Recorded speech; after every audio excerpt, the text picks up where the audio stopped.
My name is Cheyanne Adamson. I'm originally from Kingston, Ontario, and I currently live in Pembroke, Ontario. About 12 years ago, I was actually held hostage by my former drug dealer for a year and a half, and had some pretty terrible things happen to me. And I wanted to be able to help ensure that that won't happen to anybody else. So I had the opportunity to start working with Mesa and to help provide services and find areas in our current services that are lacking in order to build up programs in those areas to help people. I'm not sure if anybody that I work with has had similar experiences, but everybody's had their own experiences, and we all kind of come together to try to provide services for people who are in need of housing, of safety, of sexual assault services, addiction services, those sort of things. I guess way back when I was 21 years old, my doctor ended up prescribing me 200 Percocets a month for a knee injury that I control with Advil today. So I didn't know that that was addictive. She didn't tell me that. And I ended up getting into it. I enjoyed how it made me feel. And I wasn't aware of the effects or side effects or long-term effects at all. I had a 1-year-old daughter at the time who is now 19. I kind of slowly started abusing them, and over time, it became worse and worse. Right before everything kind of went bad in my life, I was really fortunate. I had a fiance. My daughter was 6.5. We had 3 cars. We had jobs. We built our own apartment above his parents' house. We had an amazing life. And then all within about a month, I found out he was cheating on me, and so of course me and my daughter had to move out of the home, and I worked for his dad, so I lost my job. I was in school for PSW, but I had to move an hour away, so I couldn't be in school. My daughter wasn't in school for about 2 weeks. And then I had my family go to Children's Aid with some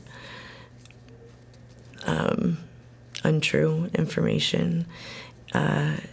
And Children's Aid believed it, and so my daughter's father actually took her to Petawawa, so I moved to Pembroke in order to be closer to her once I got away from the bad situation I was in. Right after I got away from Kingston, I stayed in Ottawa for 4 years or so, and I was homeless there.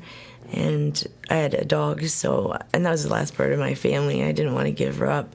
So I stayed wherever I could, under bridges, in shacks, that kind of thing. And so I know what it's like to have nowhere to go and to have nobody to rely on. And it's very scary. It's a very hard thing to do. So now I'm very blessed to be in geared to income housing. So ODSP pays for that every month, and so I don't have to worry about being behind on rent or anything like that. And so that it's been stable. I've had that place for 10 years. In the recent past, I have been through many situations where I have felt stigmatized. For example, I had fallen asleep in this little path with my bicycle, and I think somebody came along and thought I might have fallen and hit my head or something, so they called an ambulance. And when I woke up, I was strapped to the bed in the hospital, and I kept asking them why. And the answer was that they had just come on shift. They didn't know the previous people. That's a very classic answer that you get. And so obviously like that terrified me, especially after being held hostage. That is such a petrifying feeling, to be trapped again, even though it's supposed to be people that are supposed to be caring for you. If they don't give you an answer as to why, it's very, very terrifying. I went in one time and I ended up being admitted to the ICU. I had such a severe infection that I was very near sepsis, very near death, and they wouldn't give me any pain medication. and I was in severe pain, and my leg was swollen like twice its size, and I had a ball of infection removed that was the size of a tangerine, the doctor said. It was a very significant wound. It was not something that I could fake or anything. And I ended up saying to the doctor, like, if a little old lady came in with this injury, you would absolutely give her medication without question. But because it's on my file that I'm on methadone, that I've suffered from addiction, you guys are unwilling to give me medication. And what they don't realize is that being on methadone actually blocks a huge amount of that medication, even if they do give it to us. And so they refuse to give us high doses at all, or to just, do anything in this that you would think that they would do for other patients.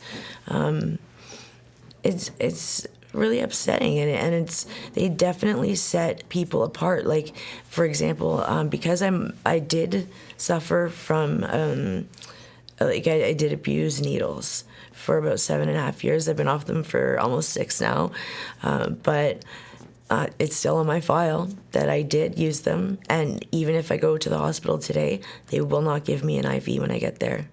They refuse to, because they think I'm going to shoot drugs into my IV. It's absolutely unreal. No, I do not think they ever take any level of accountability for their actions. I have never received an apology from the hospital for the way I've been treated. I've never really been treated with the same level of dignity as other patients. When I'm unwell now, I don't want to go to the hospital. I genuinely have been suffering, even right now, from what I'm pretty sure is the beginning of pneumonia, and I won't go to the hospital. I'm not saying that everybody judges by any means, but there is a humongous amount of people who do, and unfortunately, it makes the people who are really good caregivers there, it makes them receive stigma back, in a sense, for working there. And that's a really crappy loop. We don't want to be judging each other like that and causing one another to have to suffer more. I think it should be a time where we can understand one another and try to be kind to one another. And I think that would work better, personally. What I'm hoping for is that this program, our anti-stigma program, will be able to help them relate. Like, I'm hoping to be able to tell my story, some of the experiences I've gone through, or all of them if I have to help them relate to somebody and see that we really are human. Nobody wakes up in the morning and decides, what I want to do today? I want to lose everybody that I love and everything I've ever owned and be treated like garbage by society. And the thing is when you get on methadone, people don't suddenly see you as a regular person. You're still on methadone. So you're not part of that using society anymore, but you're not good enough to be part of regular society anymore. So you're just stuck in this limbo. And it's really heart-wrenching, because people won't give you the trust or the ability to move forward because they still think that you're an addict. But the people that you used to spend time with, that can lead to you relapsing, being around those people. So it's very lonely. And I don't think people realize how lonely it is.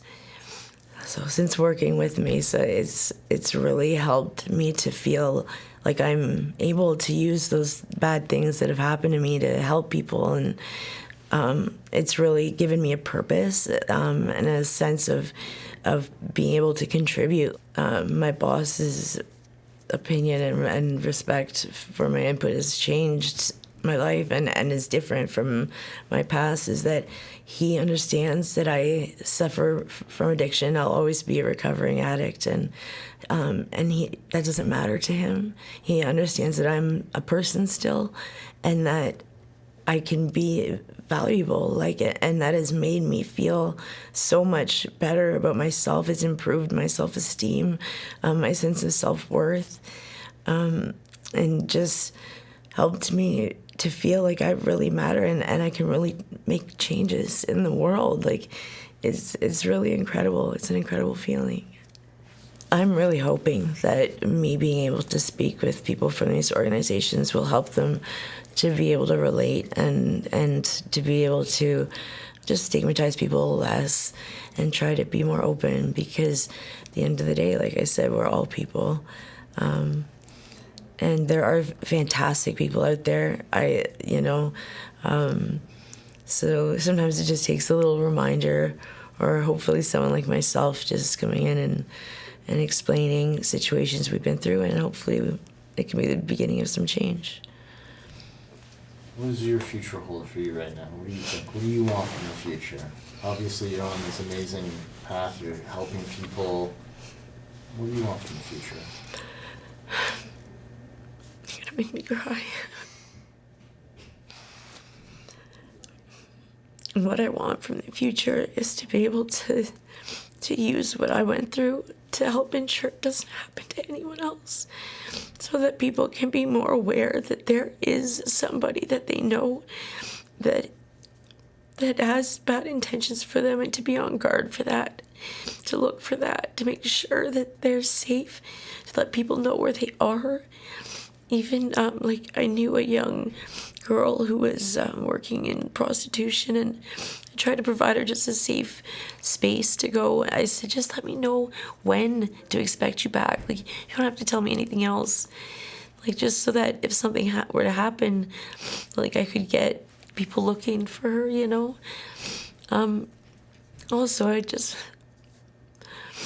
would like my family to just, especially my daughter, to just, I don't know, give me a chance and just open their hearts. Like, there are people in my family who are amazing, don't get me wrong, but there's a few that I just would hope would just give me a chance to talk to them and get to know them again, and I just want to be able to help people, I guess. And that's my goal. That's what I really want to do. I feel like, do you feel right now you're living that goal? Yeah, I'm definitely living it a lot more than I ever have been. And it's a really empowering feeling.